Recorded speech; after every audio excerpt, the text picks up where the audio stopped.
네, 오늘 하나님의 말씀은 여호수아 1장 5절에서 8절까지 말씀입니다. 같이 함께 하나님의 말씀 읽도록 하겠습니다. 시작. 내 평생에 너를 능히 대적할 자가 없으리니 내가 모세와 함께 있었던 것 같이 너와 함께 있을 것임이라. 내가 너를 떠나지 아니하며 버리지 아니하리니 강하고 담대하라. 너는 내가 그들의 조상에게 맹세하여 그들에게 주리라 한 땅을 이 백성에게 차지하게 하리라.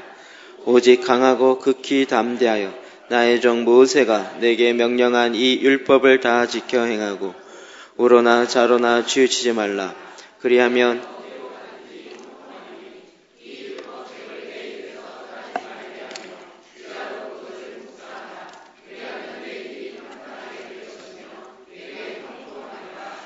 아멘.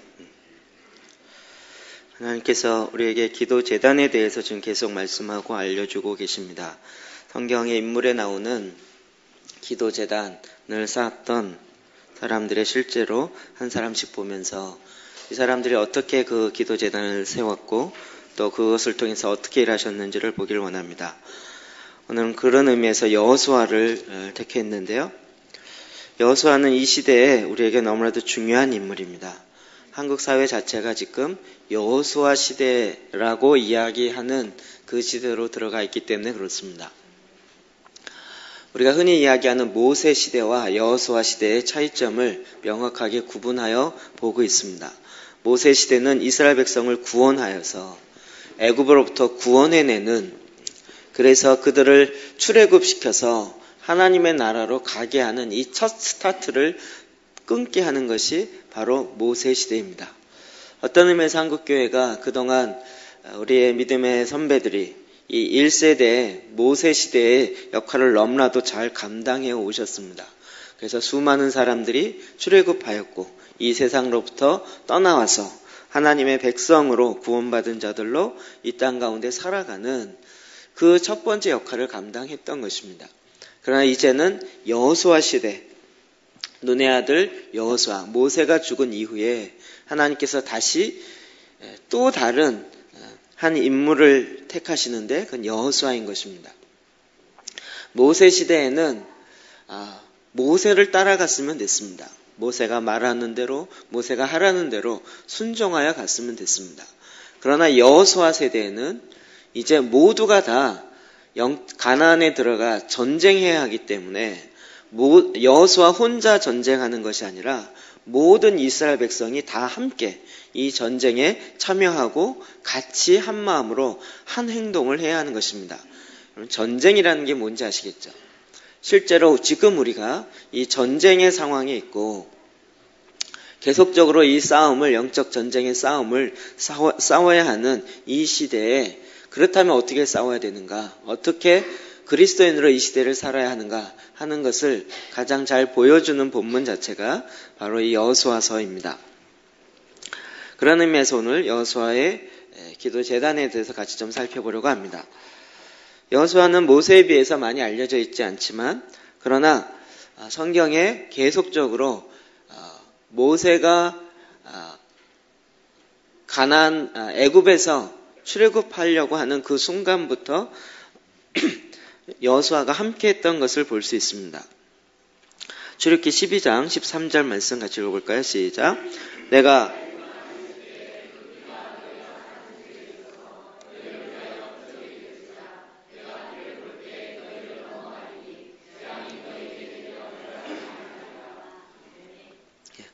여호수아와 모세는 딱 40세의 차이가 납니다.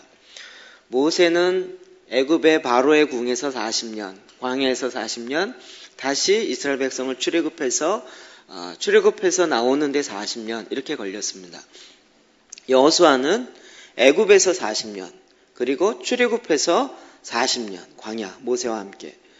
그러니까 모세랑 같이 80년의 세월을 같이 지냈던 것이죠. 그리고 가나안에 들어갔을 때 그는 80세에 그리고 가나안에서 30년 동안 이스라엘 백성의 지도자의 역할을 감당합니다.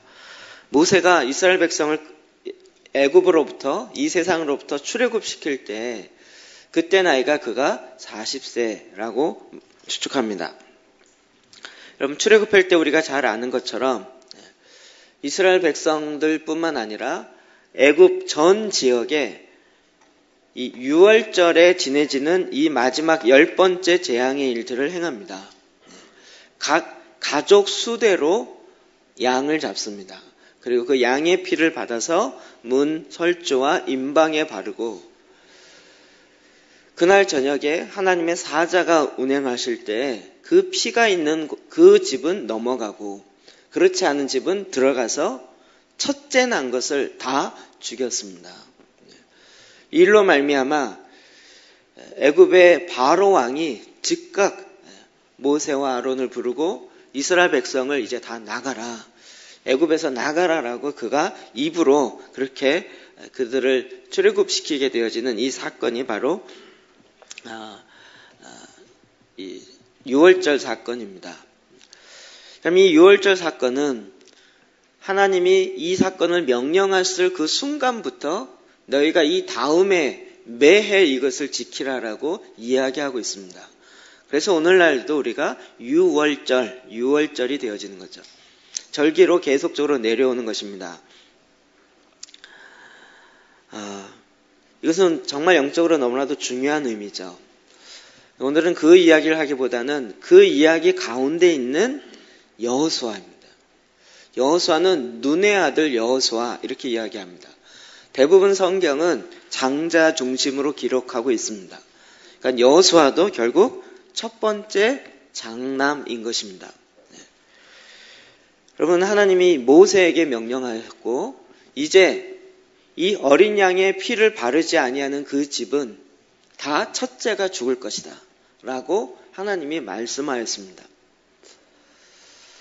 그래서 그 말씀대로 어린 양을 잡고 그 피를 가져다가 문, 지방과 임방에 발랐습니다. 그리고 그날 밤을 서서 그 양을 먹으며 그 6월절의 무교병을 먹으며 지내고 있습니다. 여러분, 이때 그 분위기가 어떻을 것 같습니까? 여러분이 그 집 안에 있는 사람이라고 생각해 보십시오. 제가 이 말씀을 전할 때마다 저는 늘 이렇게 생각나는 사건들이 있는데, 그것은 이렇게 아들이 죽었을 때 어머니의 통곡 소리입니다.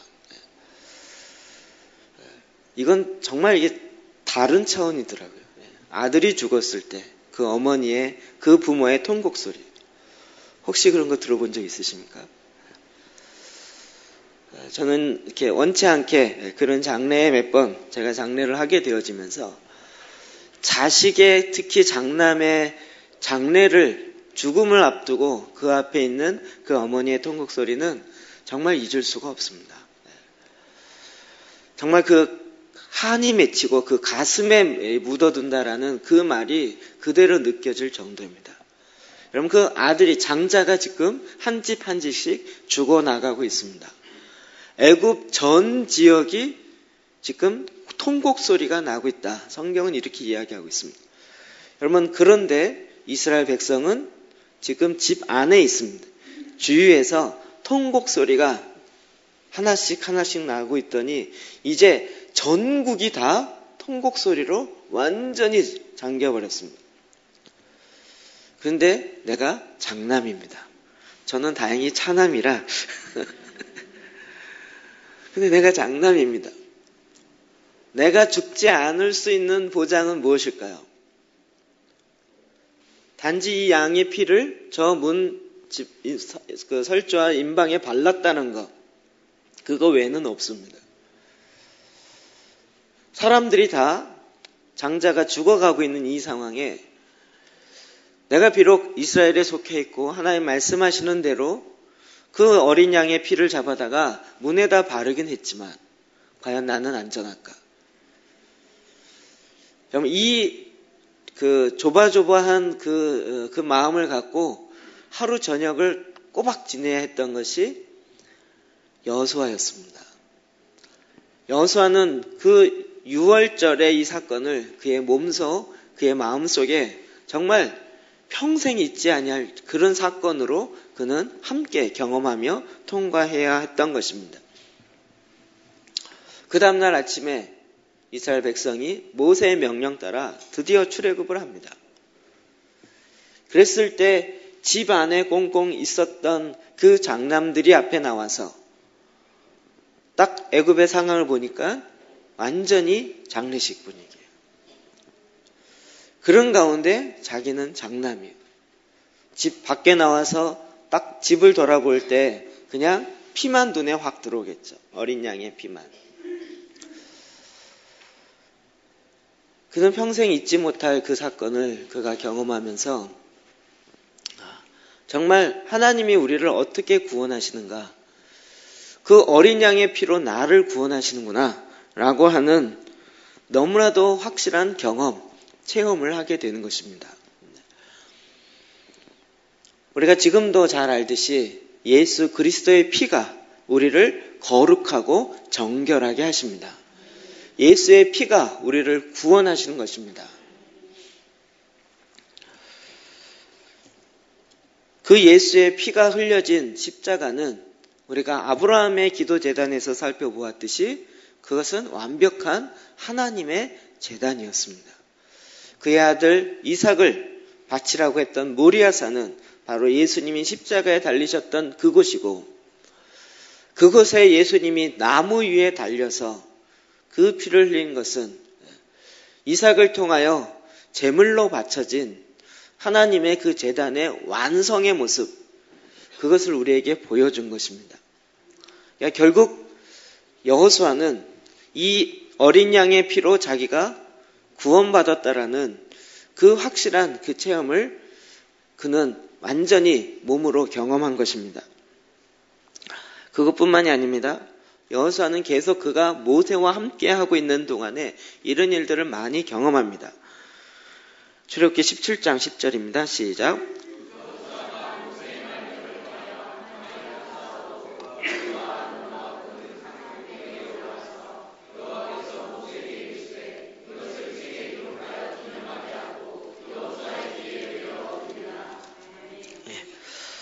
첫 번째 전쟁, 아멜렉과의 전쟁입니다.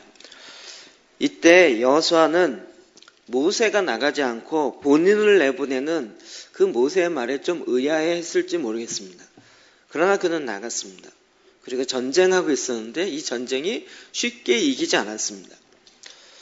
모세 입장보다는 여호수아 입장에서 이 전쟁을 한번 생각해 보십시오. 막 모세의 명령 따라 그가 앞에 나가서 지휘관으로 선두지휘하면서 이스라엘 백성 군인들을 데리고 나가서 전쟁하고 있습니다. 그럼 이겨야 되잖아요. 근데 이기는 것 같다가 또 지어요. 그러면 또 후퇴하다가 그러다가 또 힘을 내서 또 이겨요. 이거를 몇 번 반복하는 거예요. 이 원인이 어디 있었죠? 모세의 손이 내려가면, 기도의 손이 내려가면 지고 올라가면 이기고요. 저는 하나님은 너무나도 멋있는 극작가라고 생각합니다. 이 모든 사건 하나하나를 그들로 하여금 몸소 체험하게 만드는, 정말 소름이 돋을 정도로, 너무 이건 이게 정말 어린아이도 다 할 수 있을 정도로, 기도의 손이 올라가면 이기고 기도의 손이 내려가면 지고, 이건 뭘 어떻게 더 쉽게 설명합니까? 지금 우리의 삶도 마찬가지입니다. 영적 전쟁에 기도의 손이 올라가면 이기고 손이 내려가면 지고. 어렵습니까? 너무 간단해요. 이게 무슨 심오한 철학적 내용입니까? 그거 아니죠. 그냥 몸으로 체험한 것입니다. 뿐만 아니라 14절에 보면 여호와께서 모세에게 이르시되 이것을 책에 기록하여 기념하게 하고 여호수아의 귀에 외워 들리라. 그러면서 거기에 제단을 쌓아라. 모세는 여호수아를 불러다 놓고 이 아멜렉 전쟁에서 어떻게 승리했는지를 그의 귀에 들려줬고, 그로 하여금 외우게 했고 책에 기록하였고, 그리고 계속적으로 이 전쟁이 의미하는 바가 무엇인지를 알게 해주었습니다. 아마도 여호수아가 가나안에 들어가서 전쟁할 때 이 아멜렉 전쟁은 항상 그의 기본이 되어지고 내가 이 전쟁을 어떻게 해야 되는지를 아는 마치 교본과 같은 첫 번 전쟁, 첫 번 싸움이 되었을 것입니다. 그 책에 기록하고 여호수아의 귀에 외우게 하라고요. 전에도 이야기했지만 농담으로 여호수아는 아마 시험 봤을 것 같습니다. 어떻게 이겼다고 써야 되고.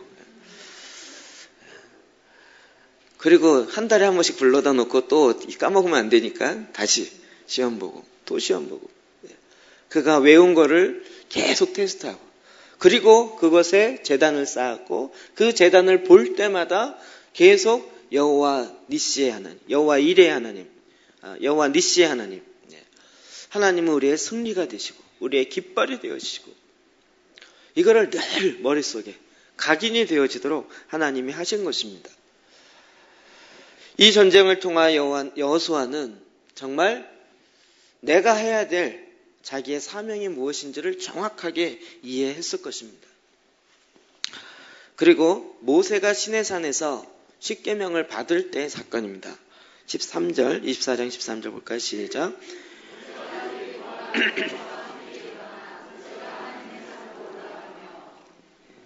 네. 모세가 하나님의 그 말씀을 받으려고 하나님의 산, 시내산에 올라갑니다. 근데 누구랑 같이 올라갑니까? 여호수아랑 같이 올라갑니다. 70인 장로, 그리고 그 이스라엘을 대표하는 것은 다 산 아래에 있고, 모세가 여호수아와 같이 올라갑니다. 그래서 모세가 그 십계명을 받고 이 하는 모든 내용들을 여호수아는 가장 가까이서 경험하고 보는 자가 되는 것이죠. 정말 이것은 굉장히 큰 축복이라고 생각이 듭니다. 이것을 통하여 그는 하나님이 이스라엘 백성에게 언약으로 주신 말씀이 어떻게 이스라엘 백성에게 임하였는지를 정확하게 알게 되는 것이죠. 모세가 지어낸 것이 아니요, 하나님이 직접 말씀하신 것. 하나님이 직접 이스라엘 백성과 언약을 맺으시고 그 상황에 직접 이야기하신 그 말씀. 여호수아는 마치 관찰자와 같이 그 바로 옆에서 계속 그걸 직접 보고 직접 눈으로 확인하고, 그리고 이 일이 어떻게 되는지를 직접 옆에서 경험했던 사람인 것입니다. 그리고 우리가 아는 것처럼 시내산에 내려오자마자 모세가 제단을 쌓고, 그리고 이스라엘 백성에게 이 말씀을 읽어서 이스라엘 백성과 하나님이 언약 맺게 되어지는 이 시내산 언약이 이루어지는 장면인 것입니다. 뿐만이 아닙니다. 출애굽기 33장 11절 말씀 봅시다. 시작.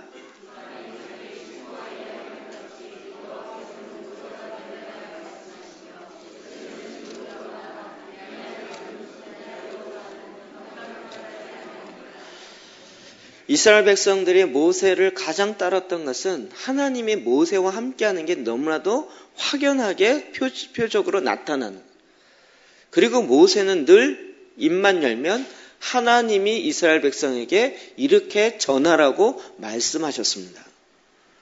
하나님이 이렇게 말씀하셨습니다. 이 말 앞에 이스라엘 백성들은 처음에는 긴가민가 했을지 모르겠습니다. 그러나 나중에는 모세를 통하여 말씀하시는 하나님의 말씀을 직접 듣게 되는 것이죠.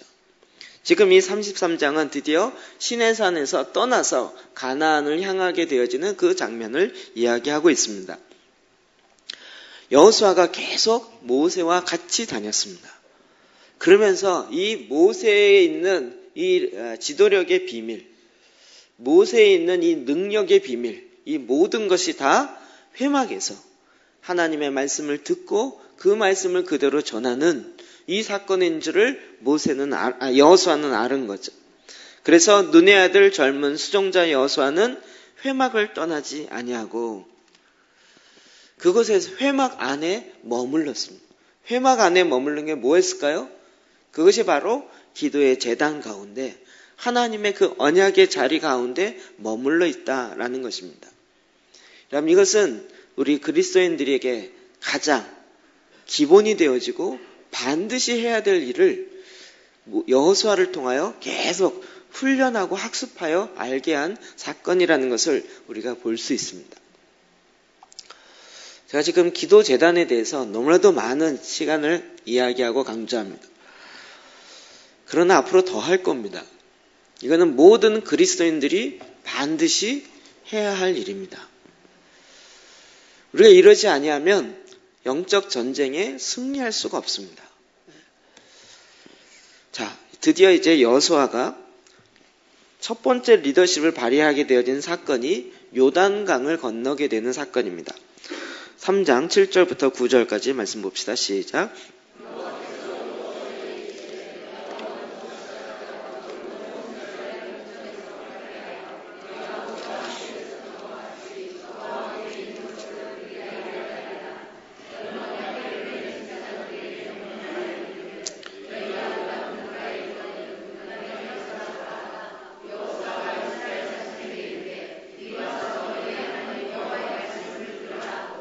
아멘. 요단강을 건널 때 어떻게 건넙니까? 하나님이 어떻게 건너는지를 정확하게 알려줍니다. 어떻게 해요? 제사장들이 먼저 벗개를 메고 들어갑니다. 그것도 신발에 벗고 맨 발바닥으로. 그렇게 명하라라고 하나님이 말씀하셨습니다. 그래서 8절에 보면 너는 언약궤를 맨 제사장들에게 명령하여 이르기를 너희가 요단 물가에 이르거든 요단에 들어서라 하라. 어떻게 말하라라고 그것까지 정확하게 말씀해 주십니다. 그래서 여호수아가 이스라엘 자손에게 이르되 이리 와서 너희의 하나님 여호와의 말씀을 들으라. 어디서 많이 듣던 얘기 같지 않습니까?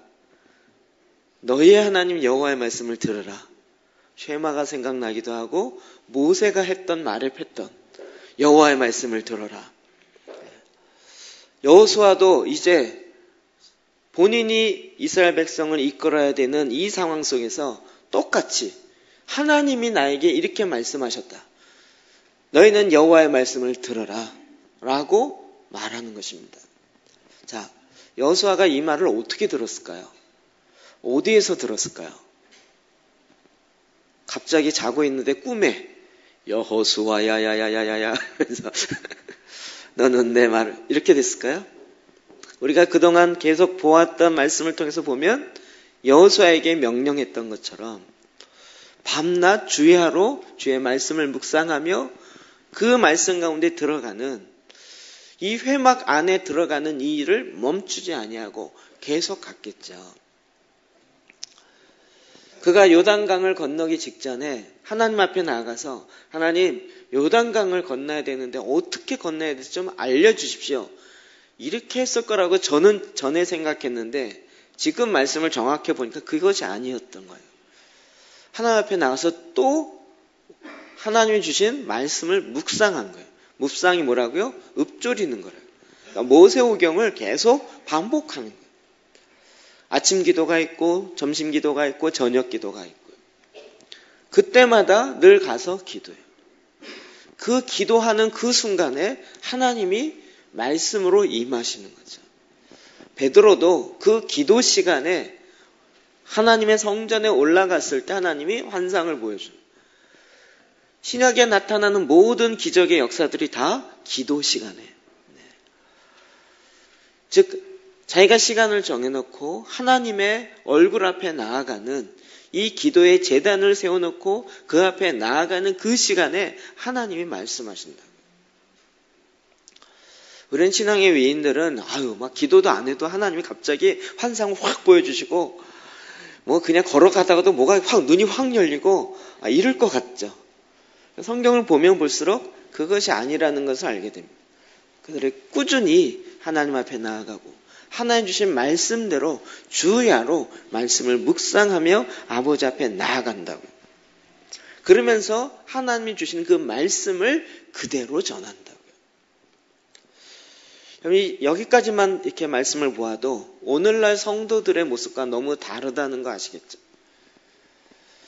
그냥 주일날 한 번 교회 갔다 오고 교회 가서 주일날 말씀을 듣지만 저 문만 나가면 90%는 다 까먹고 그리고 1시간 지나면 100% 거의 다 까먹고 하나님이 말씀하시라는 것을 들으려고 하지도 않고 또 들어도 그것이 정말 하나님의 말씀으로 받지 않고 자기식으로 다 대충 다 깎아서 이건 너무 심한 얘기인 것 같아요. 좀 깎죠. 하나님 너무 나에게 많은 걸 요구하시는 것 같아요. 그러면부터 이제 흥정하기 시작하는 거예요. 어떤 면에서 뭐 예를 들면 하나님이 이제 금식을 해야 되지 않을까? 금식을 해라 그러면 하나님 제가 이번 주 너무 바빠요. 다다다음 주에 할게요. 하나님이 일주일을 원한다 그러면 일주일 하기 너무 많은 것 같아요. 우리 세 끼로 다시 좀 조정합시다. 하나님과 계속 타협하면서 하나님의 말씀하신 것을 내가 계속 이루고도 살아남는다라는 것 자체가 기적인데 우리는 기적을 날마다 경험하니까 그것이 일상이 되어서 별로 들으려고 하지도 않고 들어도 하나님의 말씀으로 받아들이지 아니하고 예수님 산상수훈의 마지막 부분에 이 얘기를 했습니다. 5, 6, 7장 마태복음 우리가 7장 제일 마지막에 나오는 말씀이 내 말을 듣고 행하지 않는 자는 모래 위에 집을 짓는 자와 같고 행하는 자는 반석 위에 집을 짓는 자와 같다. 근데 그 얘기 바로 앞부분에 뭐가 있습니까? 주여 주여 내가 이 땅에서 주님의 이름으로 권능을 행하고 선지자 노릇을 했고 예수 그리스도의 이름으로 귀신을 쫓았나이다. 그랬더니 예수님 뭐라 그러세요? 내가 도무지 너희를 알지 못하는도다. 너희가 주의 말씀을 듣고 순종하여 한 것이 아니라 네 마음대로 했다는 거예요. 그래서 제가 이게 이제는 알겠어요. 예수님의 말씀과 상관없이 선지자 노릇할 수 있고 귀신을 내어 쫓을 수 있고 병든 자를 고칠 수 있더라고요. 그래서 우리는 이런 권능이 드러나면 무조건 우와 대단한 하나님의 선지자 하나님의 일꾼인 자꾸 이러는데 그것이 오늘 말씀에 마태복음 말씀에 보면 주님이 내가 너를 도무지 알지 못한다 라고 말씀하시는 무엇이죠? 하나님의 말씀을 듣지 않고 행하는 거예요. 하나님의 말씀을 듣지 않고 은사가 행해지고 하나님의 말씀을 듣지 아니하고 자기 자신을 드러내려는 그런 쪽으로 선지자 노릇하고 귀신을 내어 쫓고 병든 자를 고치고 능력을 행하는 이런 일을 했다고요. 그럼 이제 좀 정리가 되시죠? 그러면서 마태복음 7장 21절에 아버지의 뜻대로 행하는 자라야 들어가리라. 하나님 아버지의 뜻대로 행하는 자라가 하나님의 나라에 들어간다. 여러분 구원의 확신만 있으면 들어간다라고 생각하는데 여러분 그건 정말 믿음의 초보 중에 초보입니다. 여러분 아직까지 그 초보에서 나는 괜찮다라고 생각하는 어리석음을 빨리 벗어나십시오. 성경 말씀을 계속 보십시오. 나의 뜻대로 행하는 자라야 아버지의 나라에 들어갈 수 있습니다. 그러면서 그 다음 말씀이 바로 듣고도 행치 않는 자에 대한 이야기가 나오는 것입니다. 여호수아는 하나님의 말씀을 듣는 것에 훈련이 돼 있었습니다.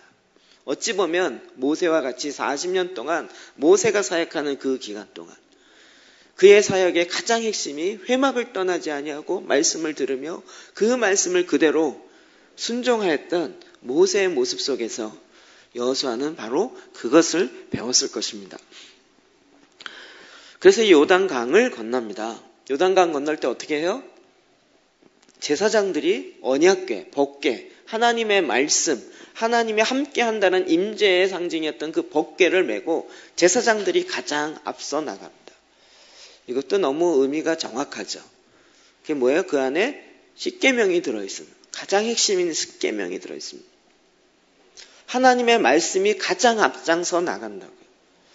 요단강을 건널 때 우리가 뭐 물을 퍼내거나 다리를 짓거나 배를 만들거나 이런 차원이 아니라 하나님의 말씀을 받은 제사장들이 그 어깨에 하나님의 언약궤를 메고 가장 먼저 나아간다. 오늘 저와 여러분이 이 땅의 왕같은 제사장으로 하나님의 말씀을 맡은 자로 하나님의 말씀을 가장 앞장서서 먼저 나아가는 자들이 되어줄 때 이 요단강이 갈라지고 하나님의 뜻이 이루어지는 줄 믿습니다.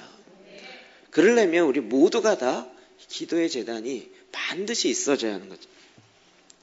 그래서 다 이스라엘 백성이 12지파 그 200만이 넘는 사람이 다 지나갔습니다.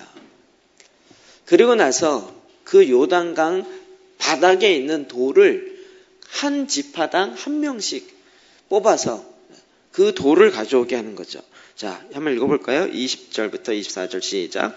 여호수아가 요단에서 가져온 그 12돌을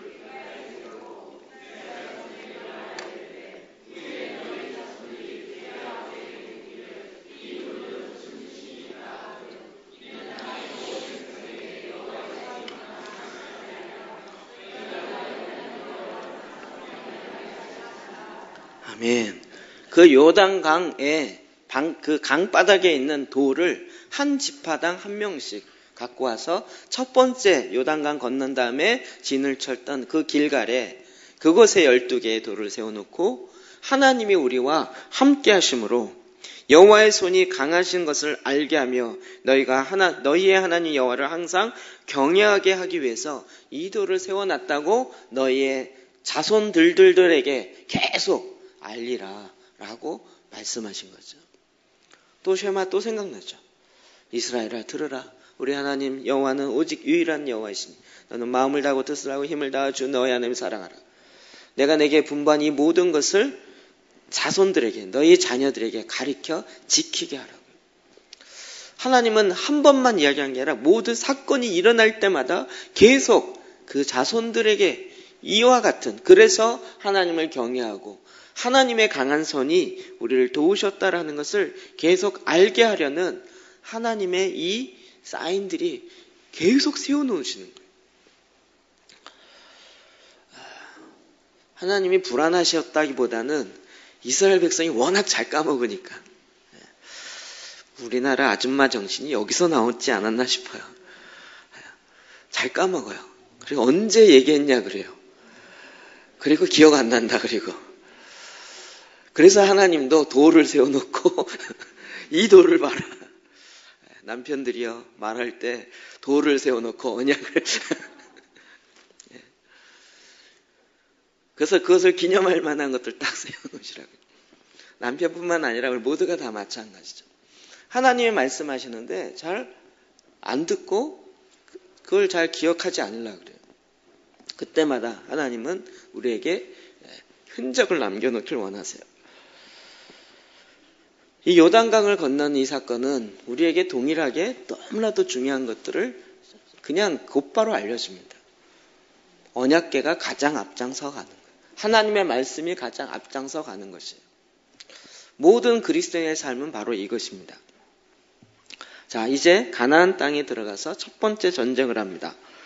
여리고성, 우리가 잘 아는 여리고성 읽어볼까요? 시작. 여호와께서 여호수아에게 이르시되 보라, 내가 여리고와 그 왕과 용사들 내 손에 넘겨주었으니 너는 모든 군사는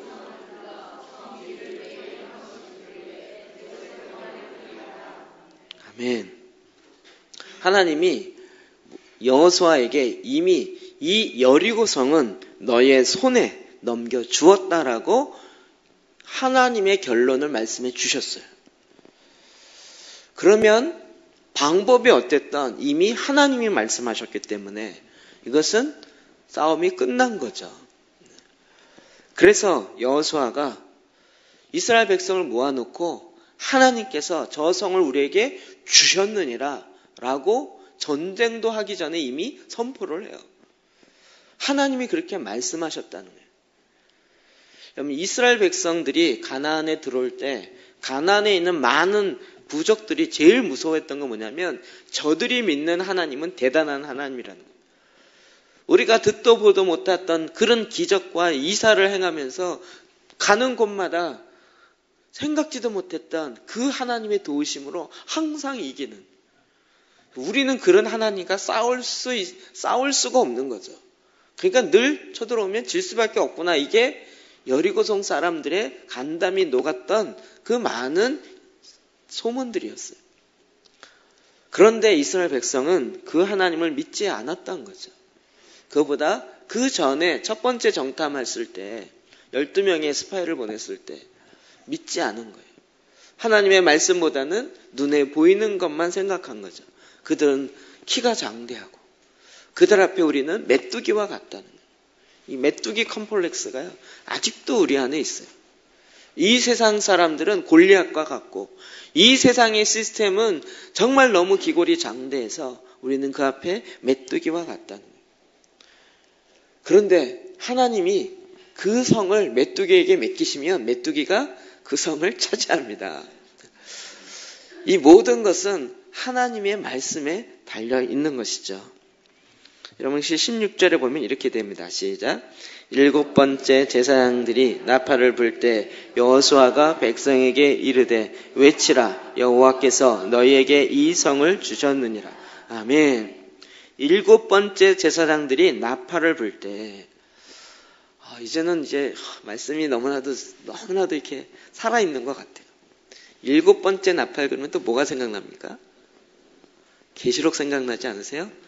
7인, 7 나팔, 7 대접. 7 나팔 안에 7 대접이 다 들어가 있죠. 그래서 나팔 불 때 이게 마지막 나팔이잖아요. 7번째 나팔. 지금 여리고성을 정복할 때에도 제사장들이 재미있는 것은 여기에는 법궤가 앞장서 가는 것이 아니라 법궤 주위에 앞뒤로 언약궤가 있고 그 앞에 나팔을 든 7 나팔을 든 제사장이 가고 그 앞에 무장한 사람들, 뒤에 무장한 사람들. 전쟁할 때는 이 제사장과 이 언약궤를 보호하면서 무장한 사람들이 앞뒤에서 이렇게 보호하면서 가요. 그리고 마지막 7일째에는 7번째 나팔을 길게 불어요. 양각 나팔. 우리가 소파라고 이야기하는 길게 불 때 여호수아가 소리치는 거죠. 여호수아가 백성에게 외치라 여호와께서 너희에게 이 성을 주셨느니라. 그래서 나팔과 함께 소리칠 때 무너진다고요. 이 일을 이루셨던 하나님이 계시록 마지막에 7번째 나팔을 부를 때 이 세상의 모든 하나님을 대항했던 세상의 시스템이 다 무너질 줄 믿습니다. 그림이 똑같잖아요. 요한계시록이 이렇게 이미 나와 있는 그림이에요. 이 모든 것들이 하나님이 이미 말씀하신 거예요. 여호수아에게. 그 전에 여리고성이 막 금이 갔다든지 무너질 것 같다든지 이런 징조가 하나도 없었어요. 그냥 하나님 말씀하심으로 그가 그 말씀을 듣고 그 말씀 앞에 순종하여 외친 것이죠. 여기 계시록 여호수아 6장 마지막 27절에 보면 이렇게 되어 있습니다. 여호와께서 여호수아와 함께 하시니 여호수아의 소문이 그 온 땅에 퍼지니라. 하나님께서 여호수아와 함께하는 이 소문이 온 땅에 퍼지기 시작하였다고요. 우리 그리스도인들의 가장 이 세상에 퍼져야 할 내용은 바로 이 부분입니다. 하나님이 우리와 함께하고 있다라는 소문이 퍼지기 시작한 거예요. 전혀 말을 들어보면 완전히 생뚱맞은 얘기인 것 같은데 나중에 보면 그 일이 이루어져 있어요. 나중에 보면 기적 같은 일이 그 안에 이루어져 있어요. 그래서 그 사람이 뜨는 것이 아니라 그 사람과 하나님이 함께 하신다라는 것을 세상 사람들이 알게 돼요. 그리스도인이라 소문난 것도 그것이에요. 삶의 원리가 달라요. 그들은 늘 예수 그리스도를 바라보고 예수를 따라간다 그래요. 그러니까 예수쟁이라는 별명이 붙었는데 그들의 삶이 다른 거예요. 그리고 보면 그 당시 사회 속에서 고난받는 것 같지만 하나님이 함께 하시는 것이 모든 사람에게 알게 돼요. 느끼게 돼요. 그럼 이것도 하나님 앞에 기도하며 기도의 제단이 쉬지 않고 그 제단의 불이 꺼지지 않았고 계속적으로 타올랐던 그 모세의 여호수아의 이 일들을 통해서 우리에게 알게 하는 것이죠. 그 다음 7장이 이제 아이성 사건입니다. 그럼 아이성 7장 6절 볼까요? 시작. 여호수아가 옷을 찢고 이스라엘 장로들과 함께 여호와의 궤 앞에 땅에 엎드려 머리에 티끌을 뒤집어 쓰고 저물도록 있다가 우리가 아는 것처럼 아이성을 전쟁하러 갔다가 처음에는 2만 3천 명을 보냅시다 그랬어요. 보내라 그랬어요. 그런데 3천 명만 갔어요. 결국 아이성 정복하지 못하고 오히려 이스라엘 백성들이 죽고 36명이 죽고 도망오게 되었어요. 이 일로 말미암아 여호수아와 또 제사장들이 장로들이 여호수아가 옷을 찢고 이스라엘 장로들과 함께 어디 앞에 있어요? 여호와의 궤 앞에 땅에 엎드려 여호와의 궤, 언약궤, 말씀이 들어있는 십계명이 들어있는 그 궤 앞에 엎드려서 날이 저물도록 티끌을 뒤집어 쓰고 있다가 아이성 사건 7장을 쭉 보시면요. 하나님이 아이성을 너에게 붙였느니라 말하지 않았는데 올라가요. 하나님이 어떻게 싸우라라고 전략을 주지도 않았는데 그들이 여리고성을 싸워 이긴 이 기분에 저 성은 조그마니까 우리가 2만 3천 명도 필요 없습니다. 그냥 3천 명만 올라가서 싸워 이길 수 있습니다. 이러면서 자기네 생각으로 올라갔다가 결국은 첫 번째 대패하고 도망 오게 되는 거예요. 일로 말미암아 여호수아와 장로, 이스라엘의 장로들이 법궤 앞에서 회개하며 기도합니다. 여기에 원인이 있었다라는 걸 압니다. 뭐죠?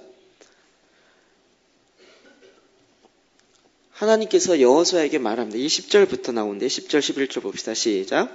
여호와께서 여호수아에게 이르시되 일어나라 어찌하여 이렇게 엎드렸느냐 이스라엘이 범죄하여 내가 그들에게 명령한 나의 언약을 어겼으며 또한 그들의 온전히 바칠 물건을 가져다가 도둑질하며 속이고 그것을 그들의 물건들 가운데 두었느니라. 하나님이 또 다시 말씀하셨어요. 그러면서 왜 엎드렸느냐? 너희가 나의 언약을 어겼다. 내가 너에게 말한 약속, 명령이 있는데 이 언약, 약속을 어겼다는 거예요. 뭐죠? 여리고성을 정복할 때 거기에 나오는 모든 재물들은 다 하나님께 바쳐라. 그리고 다 죽여라. 라는 것이었습니다. 그런데 여리고성을 정복하여 들어갈 때 아간이 결국은 하나님과 맺은 이 언약의 말씀을 듣지 않고 시날산의 외투 한 벌과 금 200세겔 또 은 200세겔 금 한 덩어리 보고 그것이 탐나서 자기 집 텐트 안에 감춰놓은 거죠. 제비 뽑아서 아간이 걸렸습니다. 그리고 아간을 아골 골짜기에 가서 쳐서 죽였습니다. 이 사건의 핵심이 무엇입니까? 하나님이 말씀하신 그 말씀을 듣지 않는 거예요. 언약의 말씀을 그대로 행하지 않은 것이에요. 하나님은 언약을 맺을 때 우리가 신명기 28장에 있는 걸 통해서 아는 것처럼 늘 두 가지 조항이 다 있어요. 이 말씀을 듣고 행할 때 하나님이 이러이러한 선물과 축복이 있을 것이다. 그러나 듣지 않고 내 말대로 행하지 않을 때는 이러이러한 저주가 있을 것이다. 그래서 하나님은 언약에 기록된 대로 이스라엘 백성 가운데 이 일이 일어났다는 것을 말해주고 있는 것입니다. 그리고 나서 여호수아가 다시 하나님의 언약궤 앞에 가서 기도할 때 하나님이 이 아이성을 어떻게 싸워야 되는지를 알려줍니다. 3만 명을 그 문 주변에 숨겨서 복병으로 매복 작전을 하라고요. 그리고 5천 명 정도가 그 성 앞에서 싸움하는 척하다 도망갈 때 아이성 사람들이 나오면 그 뒤를 쳐서 아이성 사람들을 포위해가지고 결국 다 죽이라고요. 12,000명의 아이성 사람들을 다 죽입니다. 그리고 이 전쟁에 아이성에 일어나는 모든 전리품은 너희가 취하라고요. 아간이 이걸 알았으면 얼마나 좋았을까요? 여리고성 때 말고 아이성에 나타난 모든 전리품을 취하라는. 하나님이 어떨 때는 취하라 할 때가 있고 어떨 때는 전혀 취하지 말아라 라고 했는데 취하라 그럴 때 취하면 제가 보기에는 시날산의 외투 한 벌이 아니라 더 많은 걸 취할 수 있었을 거예요. 그런데 꼭 하나님 말씀에 상관없이 자기 생각대로 자기 뜻대로 한 것이었죠. 그래서 이 전쟁이 끝나고 난 다음에 여호수아가 이스라엘 백성을 다시 모아놓습니다. 이게 8장 30절인데요. 그때 여호수아가 이스라엘의 하나님 여호와를 위하여 에발산에서 제단을 쌓았으니, 제단을 다시 쌓습니다. 이 전쟁으로 인해서 다시 제단을 쌓았습니다. 이는 여호와의 종 모세가 이스라엘 자손에게 명령한 것과 모세의 율법책에 기록된 대로 쇠 연장으로 다듬지 아니한 새 돌로 만든 제단이라. 무리가 여호와께 번제물과 허목제물을 그 위에 드렸으며 여호수아가 거기서 모세가 기록한 율법을 이스라엘 자손의 목전에서 그 돌에 기록하며, 그 제단에다가 다시 하나님 주시는 그 율법을 다시 기록하였다. 온 이스라엘과 그 장로들과 관리들과 재판장들과 본토인뿐 아니라 이방인까지 여호와의 언약궤를 맨 레위 사람 제사장들 앞에서 궤의 좌우에 서되 절반은 그리심산 앞에 절반은 에발산 앞에 섰으니 이는 전에 여호와의 종 모세가 이스라엘 백성에게 축복하라고 명령한 대로 함이라. 그 후에 여호수아가 율법책에 기록된 모든 것대로 축복과 저주하는 율법의 모든 말씀을 낭독하였으니 모세가 명령한 것은 여호수아가 이스라엘 온 회중과 여자들과 아이와 그들 중에 동행하는 거류민들 앞에서 낭독하지 아니한 말이 하나도 없었더라. 다시 이 언약 맺었던 그 말씀을 다시 다 한번 읽게 한 거예요. 그들의 귀에 들려준 거예요. 그래서 까먹지 아니하도록. 벌써 여리고성 한 번 이긴 거 하나만으로 까먹은 거예요. 그래서 다시 에발산과 그리심산 앞에 이스라엘 백성을 다 모아놓고 그들 가운데 모세에게 주었던 이 언약의 말씀을 전체를 다 읽어요. 왜요? 하나님의 말씀을 다시 기억하게 합니다. 좀 계속 여호수아의 모습을 보면 이 제단 싸움이라는 게 뭔지 아시겠죠?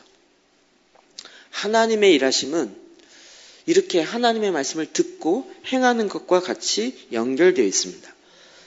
우리가 계속, 제가 이 표를 지금 계속 설명드리고 있는데, 우리 트랜스포메이션 공부하신 분은 이 표 아시죠? 하나님께서 이 땅을 정복하라, 땅을 다스리라 라고 사람을 창조하시고 만들어서 명하셨습니다. 우리가 범죄함으로 말미암아 이 땅이 저주받았지만 다시 언약 백성을 통하여 이 명령을 다시 회복하셨습니다. 그리고 이 땅 가운데 죄가 관영함을 아시고 그 상황에 따라서 하나님이 사명을 정하시고 그리고 하나님이 목적과 목표를 정하셔서 내가 이제 이렇게 하겠다. 이스라엘 백성을 출애굽해서 가나안에 들어가게 하겠다라고 하나님이 정하세요. 그리고 그 일을 할 수 있는 한 그릇, 한 사람을 택하신다고요. 그럼 이 일의 패턴은 지금도 똑같습니다. 그래서 이 한 사람으로 말미암아 그 사람에게 하나님이 명령하시는 거죠. 그것이 바로 위임 명령. 우리가 이 5단계가 하나님이 일하시는 전개 과정의 5단계예요. 그리고 성경을 보면 계속 지금 이 단계를 하나님이 행하시고 있구나라는 걸 보게 돼요. 여러분, 자꾸 제가 반복하여 드리는 것은 저는 개인적으로 반복하는 걸 제일 싫어하는 사람인데 요즘 저의 이 싫어하는 성격을 꼭 누르면서 계속 반복하는 이 수고를 하고 있습니다. 이 수고가 헛되지 않은 줄을 알기를 원합니다. 이렇게 하나님께서 위임 명령하실 때 이 위임 명령인 6가지 요소가 있습니다. 첫 번째로는 그 사람에게 위임합니다. 한 사람으로부터 시작합니다. 절대 집단이 아니라 한 사람으로부터 그에게 위임합니다. 그리고 그에게 하나님의 아버지의 마음을 집어넣고 그 마음의 소원함을 갖고 그 비전을 그가 품게 합니다. 그리고 나서는 그 다음에 우리가 준비돼야 될 거예요. 곧바로 주의 일을 하는 것이 아니라 이 언약의 자리에 들어가야 돼요. 기도 제단의 앞에 들어가야 돼요. 언약궤 앞에 들어가서 하나님이 뭐라고 말씀하시는지를 우리가 그 계명과 지시사항을 받아야 된다고요. 이 정확한 순서가 저는 이거 표 보면서요 너무 깜짝 놀랐어요. 그리고 이 표에 의해서 성경을 다시 요즘 이렇게 보면서 이게 지금 지시사항을 내리시고 계시구나. 지금 하나님이 어떻게 행하시는구나. 이게 정말 이게 보여지기 시작해요. 그리고 나서 그에게 약속해 주죠. 네가 이 말 듣고 행하면 내가 이 언약의 땅을 주리라, 뭘 주리라 약속하셔요. 그리고 선물을 주시고 그 일을 행할 수 있도록 그에게 주의 성령의 기름 부으심을 부으신다고요. 그러므로 말미암아 하나님이 이 땅을 정복하라, 다스려라 하는 이 말씀이 다시 회복되어진다고요. 오늘 저와 여러분을 통해서 이 일을 행하게 하신다고요. 가나안 땅 아브라함에게 이미 말씀하셨던 언약에 내가 그 땅을 너에게 주리라. 영원토록 주리라. 영원토록이요. 여러분 하나님이 말씀하셨기 때문에 구약에만 이스라엘 땅에 준 것이 아니라 영원토록 하나님이 그 민족에 주셨어요. 그 영원토록이 얼마나 무섭습니까? 그리고 나서 1900년 동안 나라가 없었는데도 불구하고 하나님이 다시 그 땅을 또 차지하게 하세요. 그리고 1948년에 이스라엘 독립하고 67년에 6.1 전쟁을 통하여서 예루살렘 성을 다시 차지해요. 그리고 나서 지금까지 예루살렘 성은 한 번도 이방인이 차지해 본 적이 없어요. 예루살렘 성이 이렇게 유대인에 의해서 다스려진 긴 역사가 별로 없어요. 하나님이 마지막 때 행하시겠다는 것이 지금 우리 눈에, 우리의 상황에 실제로 보고 있는 것이에요. 하나님이 일을 할 수 있도록 일하셨다고요. 그리고 이와 같은 하나님의 일의 패턴이 오늘 저와 여러분에게도 동일하다고요. 자, 이 6가지 요소를 여호수아를 대비해서 봅시다. 하나님이 어떻게 이야기했죠? 우리가 아까 읽었던 여호수아 1장 2절에 보면 여호수아에게 위임해요. 눈의 아들 모세가 죽은 후에 눈의 아들 여호수아를 불러서 그에게 위임하는 거예요. 그러면서 2절에 이스라엘 자손에게 주는 그 땅으로 가라. 내가 너에게 전에 너희의 선조 아브라함부터 시작했던 이 명령을 너에게 다시 위임한 거예요. 한 사람을 택하였고 그 사람에게 위임하였어. 그리고 3절 너의 발바닥으로 밟는 곳은 모두 주었노니. 정말 하나님 말씀이 정확한 게 요단강을 건널 때 어떻게 건너죠? 제사장들이 신을 벗어요. 발바닥으로 밟아요. 신발 신고 밟지 않고 발바닥으로 밟게 해요. 그래서 그 발바닥으로 밟는 땅을 정말 하나님이 주세요. 이렇게 하겠다라고 여러분 이게 아브라함 때부터 맺은 언약이에요.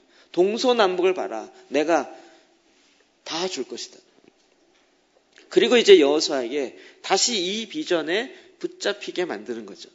그리고 하나님의 언약의 자리에 들어가게. 모세에게 말한 바와 같이 내가 너와 함께 할 것이다. 그래서 모세에게 말한 이 말씀을 주야로 묵상하라. 주야로 계속 하나님의 말씀을 묵상하라고요.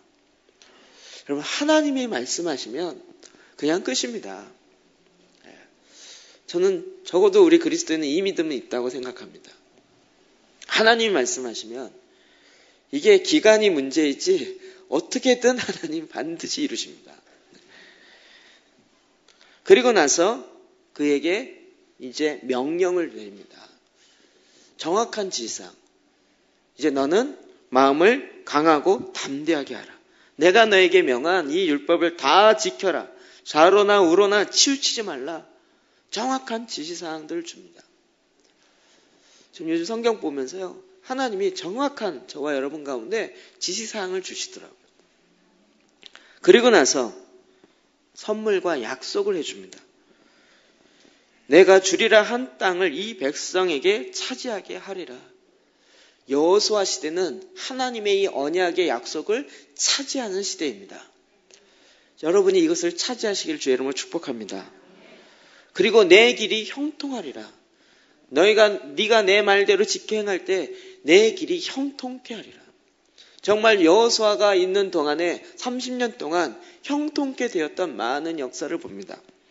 그리고 그가 이 일을 감당할 수 있도록 하나님께서 보증하시는데 내가 어디로 가든지 여호와가 너와 함께 하느니라. 하나님이 함께 하느니라. 여러분 유대인들이 이스라엘 백성이 가나안을 정복할 때 가나안 부족들이 제일 무서운 게 뭐냐면 저들은 하나님이 함께 한다는 거였어요. 근데 오늘날 우리 그리스도인들이 가장 힘없게 생각하는 게 뭐냐면 하나님이 나와 함께하는 것을 되게 하찮게 생각한다. 하나님은 나와 함께 하십니다.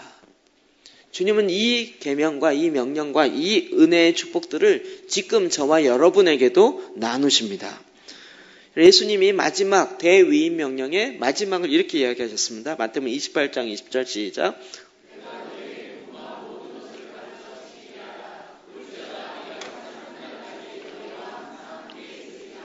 아멘.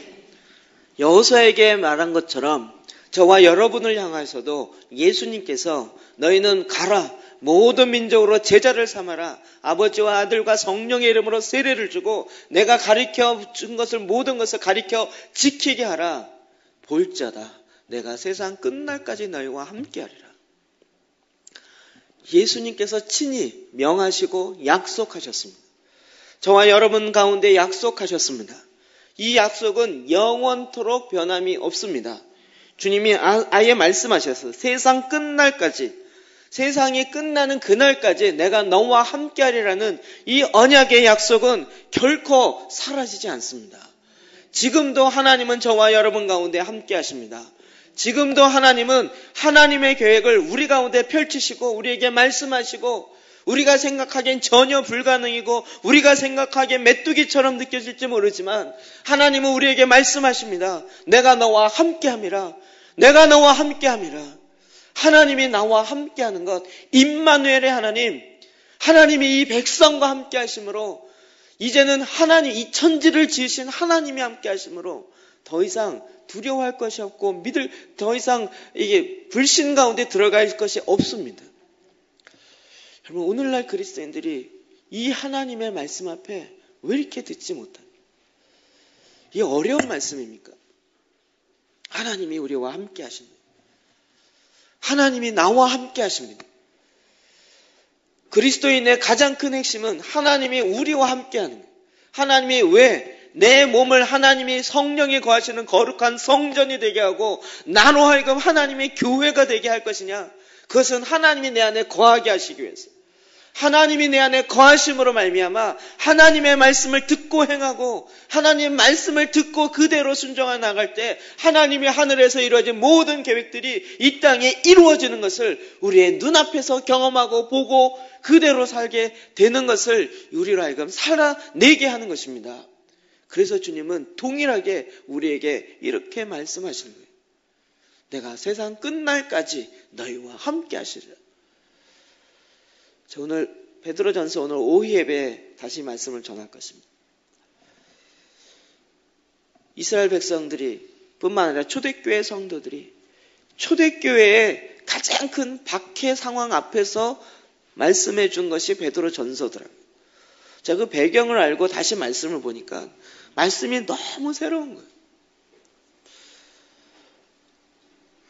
지금 예수 그리스도를 믿는 것 때문에 그의 생명이 위태로운데도 불구하고 바울도 그랬고 베드로도 그렇고 우리가 선을 행하다가 고난을 받는 게 낫지 악을 행하다가 고난 받는 게 낫냐. 예수 그리스도로 말미암아 예수 그리스도를 믿는 그 믿음 안에 거하여 그 믿음으로 말미암아 고난을 받는 것은 우리에게 오히려 유익이다. 이 담대함으로 이야기하는 마치 바울이 디모데에게 권면하듯이 관제가 내가 그 제단에 내 피가 내 몸의 피가 관제로 뿌려진다 할지라도 내가 너희에게 엄히 명하노니 복음과 함께 고난을 받으라. 전혀 뒤로 물러가지 않아요. 그 죽음도 두려워하지 않아요. 우리가 두려워할 것은 이 세상 사람의 우리의 육을 죽이는 그 사람들이 아니라 영원토록 우리를 심판할 하나님 앞에 그 하나님을 바라보는 두려움으로 우리가 이 땅에서 어떻게 행해야 할지를 바로 보라고요. 하나님이 우리와 함께 하십니다. 지금도 나와 함께 하십니다. 하나님의 이 말씀은 사라지지 아니하였습니다. 하나님의 궁극적으로 지금 우리 가운데 이루기 원하셨던 것은 바로 이것이었습니다. 내가 너와 함께 있는 것을 내가 너에게 알려주고 내가 너에게 말하고 이스라엘아 들으라. 내 백성들아 내 말을 들으라. 여러분 하나님의 말씀이 우리 가운데 들려올 때 이 말씀이 내 말로 내 삶으로 되려면 소화되는 과정이 있습니다. 우리가 음식을 먹을 때도 먹자마자 소화되는 거 아니잖아요. 딱 먹으면 씹어야 되고 그 안에 위에 들어가서 막 비벼지고 뭉개져야 되고. 이제 농담인데요. 이상한 생각이 났어요. 우리가 먹는 음식을 다 섞으면 무슨 색깔이 나올까요? 비빔밥 할 듯이요. 음식을 다 뭐죠? 양푼에 넣고 다 비벼요. 다 으깨고. 나중에 무슨 색이 나올까요? 화장실에서 나오는 그 색깔이 나오지 않겠어요? 우리 안에서 이루어지는 거잖아요. 농담을 이해 못 하시네. 이 안에서 비벼져요.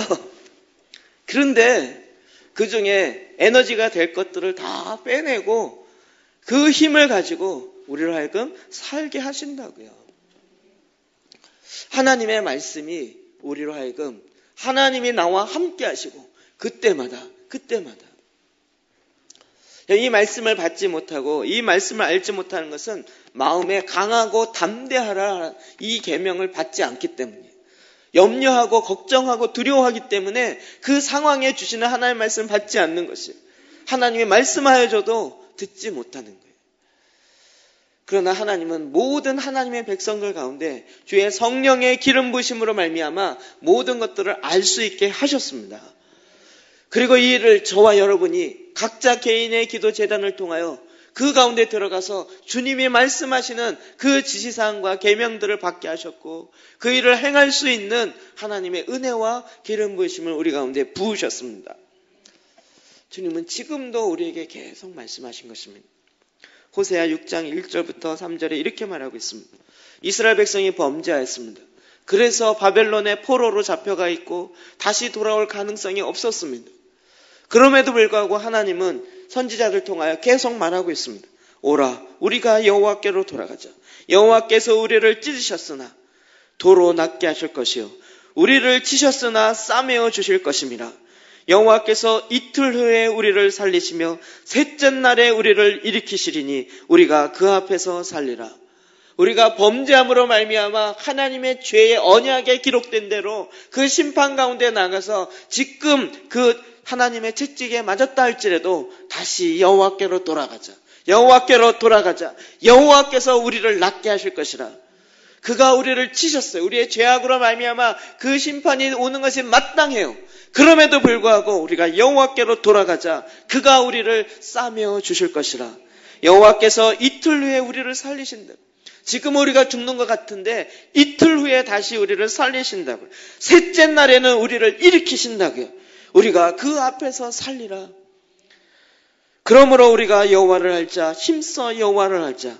그의 나타나심은 새벽빛같이 어김없나니 비와 같이 땅을 적시시는 늦은 비와 같이 우리에게 임하시리라 하시니라.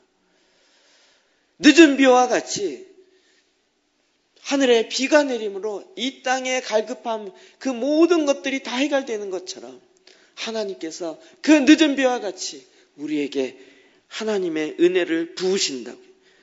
새벽 그 별과 같이 일정하게 우리에게 하나님이 말씀하신 그 말씀대로 행하신다고.